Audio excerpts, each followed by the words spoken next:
So a proportion is a ratio where the cross products are equal. So if we look at this fraction, so you'll see it just looks like a fraction. A fraction equals a fraction. A times D will be the same as B times C. Okay. So algebraically, if we were doing that as an algebraic equation, many times the key to solving these proportions is to cross multiply, and then I'll show you what to do from there. Okay. So the first page of this packet, the front and the back, is just about solving proportions, because I just want to get you used to solving the algebra portion of it, the arithmetic portion of it, so then when we get to the scale drawing part, that math you'll be good at, okay? So this first section here says state if each pair of ratios forms a proportion. So I'm going to show you two different ways to do it. Let's focus on problem number 1. If 4 over 2 is equal to 20 over 6 and it forms a proportion, then we can check the cross products. So 4 times 6 has to equal 20 times 2. Okay? 4 times 6 has to equal 20 times 2. And then mathematically you can just do those calculations. 4 times 6 is 24. 20 times 2 is 40. So you can cross that out and say no. That is not a proportion. Okay, so that's one way. Those cross products are going to work every time.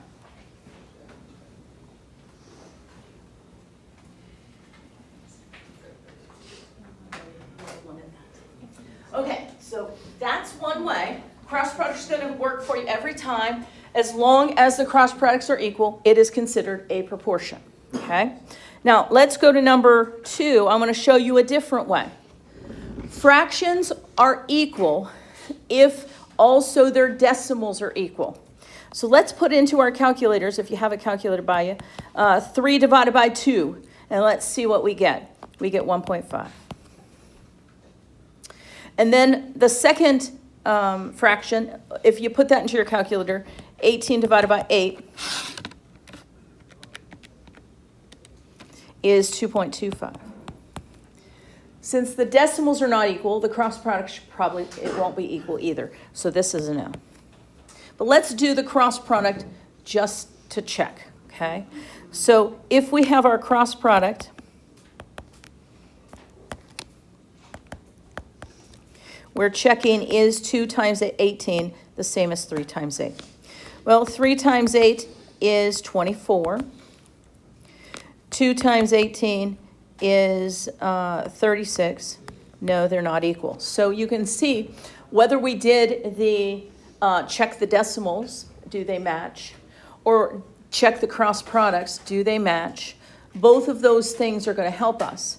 Now, when we set up our scale drawings and when we're doing these scales, we are going to most likely do the cross products. That's the most common way to do these. So this front page here, problems 1 through 6, I just want you to show either that you've checked do their decimals match or do their cross products match, and then I want you to say yes or no. So that's going to be the top part. Now could we all jump to problem number 7?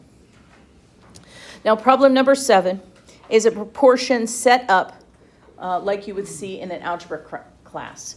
But we're still going to do the cross product idea, okay? So let me show you what to do.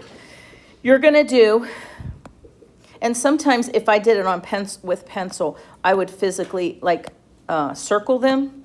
But you're going to do 10 times 4, and you're going to ask yourself, what would it be if it would be equal to 8 times k? So let's just write 10 times 4 has to equal 8 times k.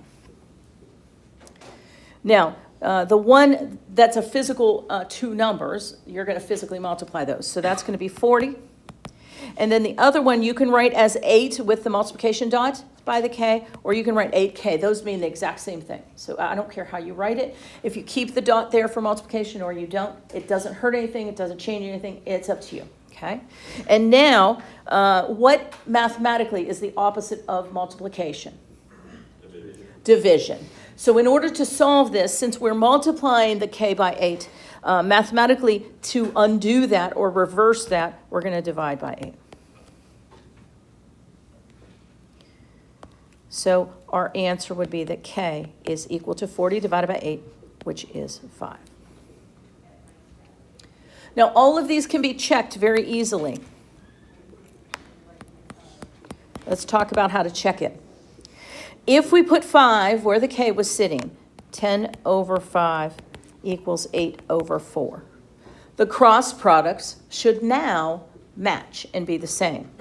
So 10 times 4 should be the exact same value as 5 times 8. And it is. They are both equal to 40, so it's checked out.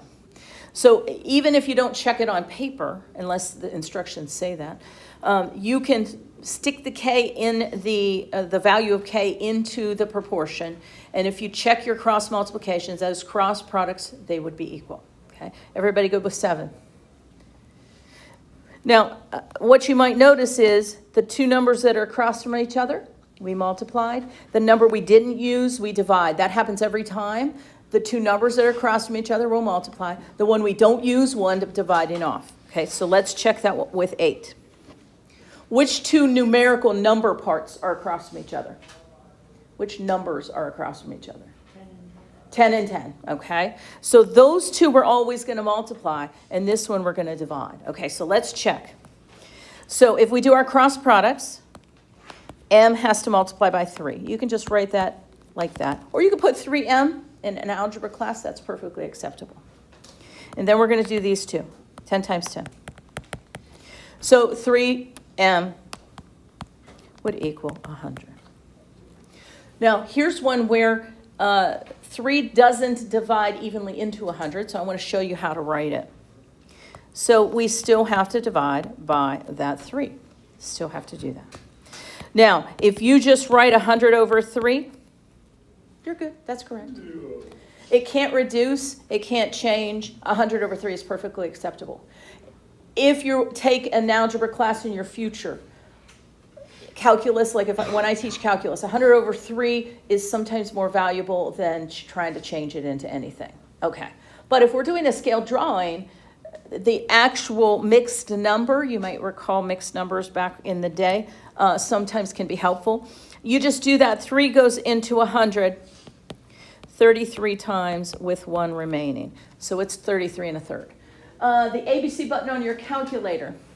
If you can try it now. If you hit 100, then the ABC button, and then 3, and you hit equals, it'll say 33 1/3. So that ABC button will take an improper fraction and change it into a mixed number. If you go to the top of it, above the ABC button, mine's in blue, I think yours might be a little yellow or something. If you hit second in this button, it will flip back between the two. So it'll go from a mixed number to an improper fraction back and forth. Okay. If you said 33.3,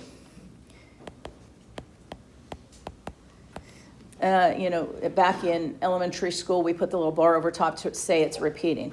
That's technically correct too. There's some problems with that because for accuracy's sake, some things we're measuring to the nearest tenth is perfectly acceptable, especially if you're measuring anything by hand. But some things we might need to go further than that. So I like this exact answer. I like this or this. Okay. Let's do number 9. Any questions first about 7 and 8 before we jump to 9? Looking okay? Makes sense, kind of? Okay. Let's go to number 9. So what are the cross products we're going to be using? Can somebody tell me how we're going to set it up for our next step? Can somebody tell me how we're going to set it up?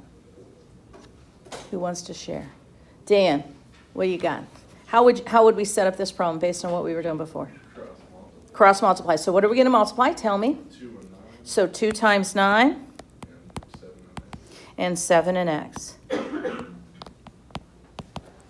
Yeah, and then 2 times 9, we just are going to do the mathematics there. And we're going to divide off the 7.